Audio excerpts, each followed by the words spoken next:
এটা খেতে কতটা যে মজার জাস্ট দেখেন একবার। একদিন আমি আম টুকরো করে কেটে নিয়ে বসেছিলাম, আর সাথে পরোটাও ছিল। একটু করে আম দিয়ে পরোটা খেয়ে দেখেছিলাম, কী যে ভালো লেগেছিল আমার। এরপর থেকে প্রায়ই খাই। আপনারা কিন্তু ট্রাই করে দেখতে পারেন, খারাপ না। বিশেষ করে যাদের আম অনেক পছন্দের তাদের খুব ভালো লাগবে।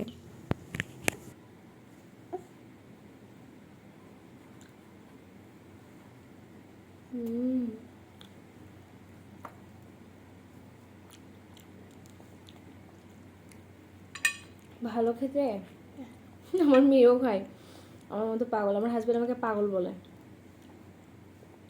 সেও বলুক, যা বলার। আমার ভালো লাগে, আমি খাই। এরপর কোনো কথা আছে বলেন? পরোটা দিয়ে ওভাবে করে এটার পরোটার মধ্যে আমটা নিয়ে জাস্ট দাঁড়াও। আমাকে পাগল বললেন না কেউ।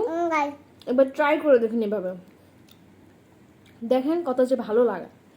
ভালো না লাগলে পরে বললেন যে এটা খাইছি, এটা একদমই ভালো হয়নি, বাজে।